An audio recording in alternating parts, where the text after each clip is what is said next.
जय श्री राधा कृष्ण। कार्तिक का पावन महीना चल रहा है। इस महीने में भगवान की भक्ति और पूजा अर्चना करने से मनुष्य की सारी इच्छाएं पूरी होती हैं। कार्तिक का ये पावन महीना अनंत फल देने वाला है। इस महीने में किए गए किसी भी कर्म का फल हमें कई गुना होकर मिलता है। इसीलिए हमें कोशिश करनी चाहिए ज़्यादा से ज़्यादा पुण्य कर्म करें। और पुण्य अर्जित करने का सबसे अच्छा उपाय है देव उठनी एकादशी। इसलिए आज इस वीडियो में हम कार्तिक के जो दिन बचे हुए हैं उनमें आने वाले व्रत त्योहारों के विषय में ही चर्चा कर रहे हैं। गोपाष्टमी कब की है, आंवला नवमी कब की है, देव उठनी एकादशी, तुलसी विवाह, पंच भीखु व्रत कब से कब तक करेंगे आदि बहुत सारी जानकारी आपको मिलेगी। एक ही वीडियो में मिल जाएगी बहुत सारी जानकारी, इसलिए प्लीज़ वीडियो लास्ट तक ज़रूर देखना। अगर आप हमसे कोई प्रश्न पूछना चाहते हो तो हमें टेलीग्राम पे मैसेज करना और आने वाले व्रत त्योहारों का रिमाइंडर, डेली का पंचांग और राशिफल अपने फ़ोन पर पाना चाहते हो तो व्रत लिख कर 9821025751 पर व्हाट्सएप मैसेज करें। वीडियो पसंद आए तो प्लीज़ लास्ट तक ज़रूर देखना। चैनल पर नए हो तो जल्दी से चैनल सब्सक्राइब कर दो। अब चर्चा शुरू करते हैं। सबसे पहले चर्चा करते हैं मासिक दुर्गा अष्टमी व्रत की और गोपाष्टमी की। मान्यता के अनुसार कार्तिक शुक्ल प्रतिपदा से लेकर सप्तमी तक भगवान श्री कृष्ण ने अपनी उंगली पर गोवर्धन पर्वत धारण किया था।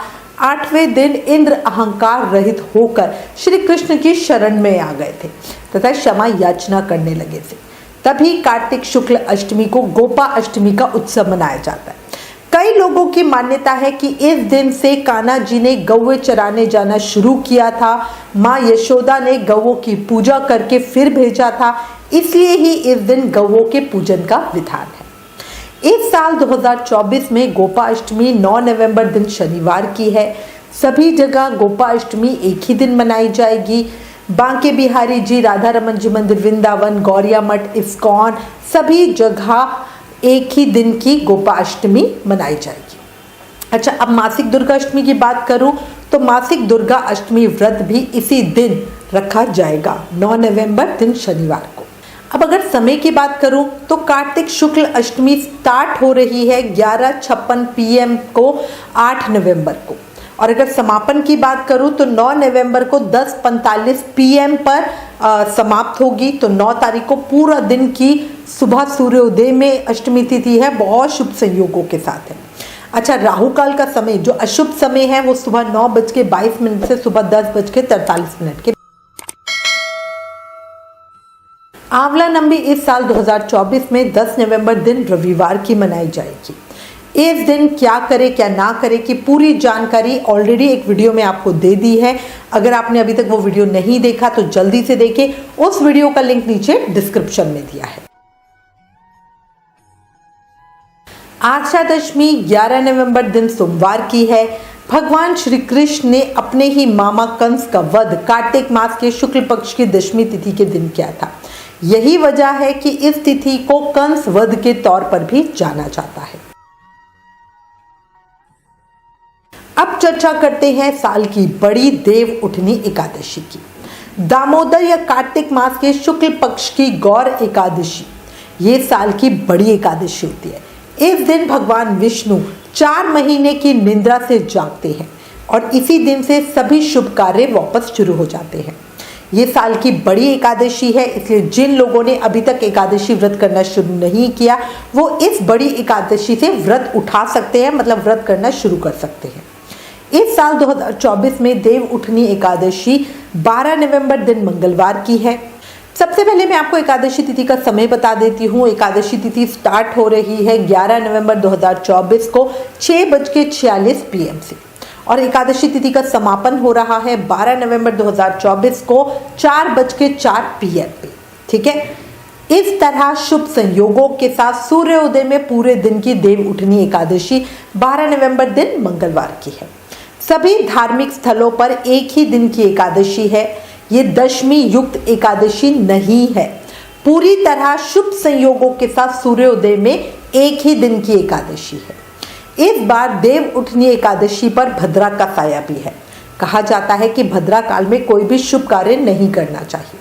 12 नवंबर को सुबह 6:41 AM से शाम को 4:04 PM तक भद्रा काल रहेगा। इस अवधि में शुभ कार्य ना करें। अब अगर शुभ मुहूर्त की बात करूं तो 12 नवंबर को देव उठनी एकादशी पर 3 शुभ संयोगों का निर्माण हो रहा है। पंचांग के अनुसार देव उठनी एकादशी पर हर्षण योग, सर्वसिद्ध योग और रवि योग बन रहे हैं। ये तीनों योग बहुत शुभ है। इन योगों में किए गए काम या पूजा लोगों को प्रसन्नता देने वाली होती है, ठाकुर जी को प्रसन्न करने वाली होती है और तुरंत फल देने वाली होती है। यानी इनमें किए गए किसी भी कार्य में हमें सफलता भी जरूर मिलती है और जीवन में सुख समृद्धि बनी रहती है। इस दिन सर्वसिद्ध योग और रवि योग का भी निर्माण हो रहा है। रवि योग सुबह 6:40 से सुबह 7:50 तक रहेगा। इसके बाद सर्वसिद्ध योग शुरू हो जाएगा। इन दोनों ही मुहूर्तों को पूजा पाठ के लिए बहुत ही उत्तम माना जाता है। एकादशी व्रत के दिन भगवान विष्णु की उपासना अभिजीत मुहूर्त में करना भी बड़ा शुभ होता है, जो इस दिन सुबह 11:45 से दोपहर में 12:30 तक रहेगा। अच्छा, राहु काल यानी अशुभ समय की बात करूं तो 2:47 PM से शाम को 4:08 PM तक राहु काल है। खाटू श्याम जी मंदिर सीकर में श्याम बाबा का जन्मोत्सव भी 12 नवंबर दिन मंगलवार को ही मनाया जाएगा। अपने देव उठनी एकादशी व्रत का पारण मतलब व्रत खोलना हम 13 नवंबर को सुबह 6:39 AM से 8:49 AM के बीच करेंगे। पारण के दिन यानी 13 नवंबर को द्वादशी तिथि समाप्त होने का जो समय है वो 1:01 PM है दोपहर में। एकादशी से प्रारंभ हुआ चातुर्मास व्रत और कार्तिक व्रत तथा सेवा नियम जो भी है, व्रत का समापन या उद्यापन भी हम इसी दिन करेंगे। 13 नवंबर दिन बुधवार को एकादशी व्रत का पारण करके मंदिर में ध्वजारोपण करेंगे।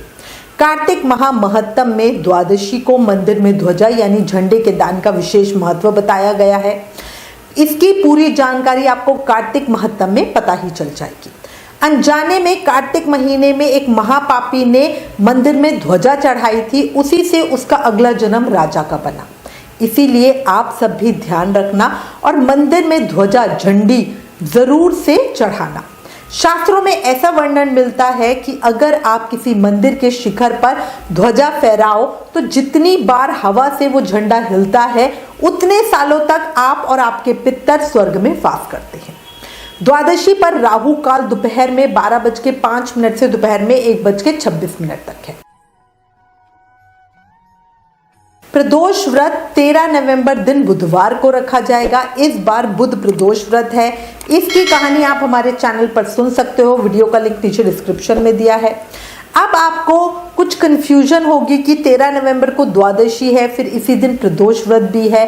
तो देखो, पहले आपको त्रयोदशी तिथि का समय बता देती हूँ, आपकी कंफ्यूजन बिल्कुल दूर हो जाएगी। कार्तिक शुक्ल त्रयोदशी तिथि स्टार्ट हो रही है 1:01 PM पे 13 नवंबर को और तिथि का समापन, त्रयोदशी तिथि का समापन हो रहा है 14 नवंबर को 9:43 AM पे। तो जब 14 नवंबर को सुबह अर्ली मॉर्निंग में ही त्रयोदशी तिथि खत्म हो जाएगी और प्रदोष व्रत के अंदर प्रदोष काल की पूजा का महत्व है, तो प्रदोष काल हमें 13 नवंबर को मिल रहा है। इसी से हम अपने प्रदोष व्रत का जो पालन है वो 13 नवंबर को करेंगे। प्रदोष पूजा का जो शुभ मुहूर्त समय है वो 13 नवंबर को 5:28 PM से 8:06 PM तक का है। इस पूजा का जो टोटल समय है वो 2 घंटे 38 मिनट का समय है। भीष्म पंचक व्रत, बैकुंठ चतुर्दशी, कार्तिक पूर्णिमा और कार्तिक स्नान उद्यापन विधि की जानकारी आपको अपनी आगे आने वाली वीडियोस में दूंगी। इस वीडियो का समापन मैं यहीं करती हूँ। लोग कहते हैं बहुत बड़ी वीडियो हो जाती है, इसलिए मैं इसको यही विराम करती हूँ और इसी के साथ मैं उम्मीद भी करती हूँ कि इस वीडियो में दी गई जानकारी आपके लिए उपयोगी होगी। इससे रिलेटेड अगर आपके पास कोई भी कमेंट से सजेशन है तो प्लीज़ हमें लिखें। ज्ञान बांटने से बढ़ता है, इसलिए इस वीडियो को ज़्यादा से ज़्यादा शेयर करें। आप हमें फेसबुक और इंस्टाग्राम पे भी ज़रूर फॉलो करें। Please like, share and subscribe. Thank you. जय श्री राधा कृष्ण।